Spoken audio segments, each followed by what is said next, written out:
ओम श्री गणेशाय नमो नमः। आप सभी का पुनः स्वागत है आप सभी के प्रिय चैनल वेद वचन में। आज मैं स्नेहलता आप सबके साथ 5वें गुप्त नवरात्र के बारे में लेकर प्रस्तुत हुई हूँ। इससे पूर्व आइए माँ नवदुर्गा के नाम श्रवण करते हैं। कहिए जय माँ जगदम्बा, जय माँ नवदुर्गा, जय माँ शैलपुत्री, जय माँ ब्रह्मचारिणी, जय माँ चंद्रघंटा, जय माँ कुष्मांडा, जय माँ स्कंध माता, जय माँ कात्यायनी, जय माँ कालरात्रि, जय माँ महागौरी, जय माँ सिद्धिदात्री, माँ नवदुर्गा, माता वैष्णवी। आप सभी को मेरा कोटि कोटि प्रणाम। जैसा कि हम सब जानते हैं कि हमारे गुप्त नवरात्र आषाढ़ मास के 19 जून से आरंभ हो चुके हैं, जिनमें से आप सभी को मैं 4 नवरात्रों के बारे में बता चुकी हूँ। आज मैं आपको पंचम नवरात्र के बारे में बताऊंगी, जो कि माँ स्कंद माता को समर्पित है। भगवान कार्तिकेय का एक नाम स्कंद है, जिससे पार्वती माँ का एक नाम स्कंद माता पड़ा है, क्योंकि पार्वती माता कार्तिक भगवान की माँ है। कार्तिक भगवान का एक नाम स्कंद होने के कारण पार्वती माता को स्कंद माता के नाम से जाना जाता है। स्कंद माता नवदुर्गा में से 5वीं दुर्गा माँ के नाम से विख्यात हैं। जब सती माँ ने अपने पिता के यज्ञ में अपना देह त्याग दिया था, उसके पश्चात यह जानकर तारकासुर नामक एक राक्षस ब्रह्मा जी के तप में लीन हो गया। उसने ब्रह्मा जी की घोर तपस्या की और उसकी तपस्या से प्रसन्न होकर भगवान ब्रह्मा वहाँ प्रकट हुए। उन्होंने कहा, पुत्र अपनी आंखें खोलो, कहो तुम क्या चाहते हो। ब्रह्मा जी के ऐसा कहने पर तारकासुर ने कहा, ब्रह्मा जी, मैं सदा के लिए अमर हो जाऊं ऐसा वरदान चाहता हूं। परंतु इस पर ब्रह्मा जी कहने लगे, पुत्र, जो इस सृष्टि में आया है उसका जाना तय हो चुका है। इस धरती पर आए किसी भी जीव को अमरता का वरदान नहीं प्राप्त हो सकता। तब तारकासुर ब्रह्मा जी से कहते हैं कि ठीक है ब्रह्मा जी, मुझे ये आशीर्वाद दीजिए कि मेरी मृत्यु सिर्फ और सिर्फ भगवान शिव के पुत्र के द्वारा हो और कोई भी देव, दानव या कोई भी प्राणी मुझे कभी ना मार सके। इस पर भगवान ब्रह्मा तारकासुर से कहते हैं तथास्तु और वहाँ से अंतर्ध्यान हो जाते हैं। इधर तारकासुर सोचता है कि भगवान शिव तो समाधि में लीन हैं और सती माँ ने अपना देह त्याग चुका है। जब भगवान शिव का विवाह ही नहीं हुआ है तो उनका पुत्र कैसे होगा। यानी वो समझता है कि अब वह अमर हो चुका है। परंतु यह सब जानकर अपने आप को विश्व में सबसे शक्तिशाली मानकर अब तारकासुर स्वर्ग पर आक्रमण कर सभी देवी देवताओं को तंग करने लगता है और धरती पर भी जीवों को सताने लगता है। तब सभी देवी देवता माँ जगत जननी की प्रार्थना करते हैं कि हे देवी, हम पर प्रसन्न होइए, आप तारकासुर का वध करने का कोई उपाय कीजिए, हमें हमारे संकटों से छुटकारा दिलाइए। तब माँ जगत जननी वहाँ प्रकट होकर कहती हैं, देवों, आप सब चिंता ना करें, मैं हिमालय राज के घर में पुत्री रूप में जन्म लूँगी। उसके पश्चात भगवान शिव की घोर तपस्या कर उन्हें अपने पति के रूप में प्राप्त करूँगी। तब हमारा पुत्र तारकासुर का वध अवश्य कर देगा, आपके संकटों का निवारण अवश्य होगा। माँ भगवती के यह वचन सुनकर सभी देवी देवता अति प्रसन्न हो जाते हैं और वह अब इंतज़ार करते हैं कि भगवती माँ हिमालय राज के घर में जन्म लें।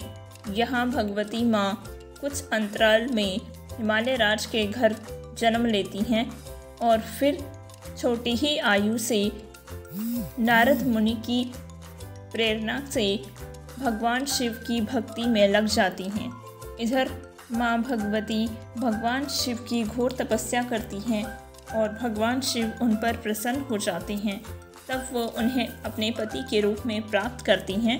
यह शुभ समाचार एक बार फिर सभी देवी देवताओं को खुशी से भर देता है और उन्हें प्रसन्न कर देता है।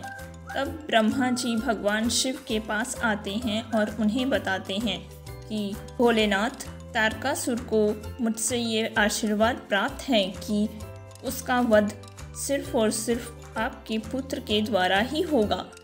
आप ही हम सब देवी देवताओं को उसके पाप से मुक्त करा सकते हैं। कृपा कर हमारे दुखों का निवारण कीजिए। इस पर भगवान शिव कहते हैं, ब्रह्मा जी आप चिंता ना करें, आप सबके दुखों का निवारण शीघ्र अतिशीघ्र होगा। तब भगवान शिव और माता पार्वती के तेज से एक तेजस्वी पुत्र का जन्म होता है। उनका नाम कार्तिकेय के नाम से विश्व में विख्यात होता है, परंतु उनका दूसरा नाम स्कंद रखा जाता है।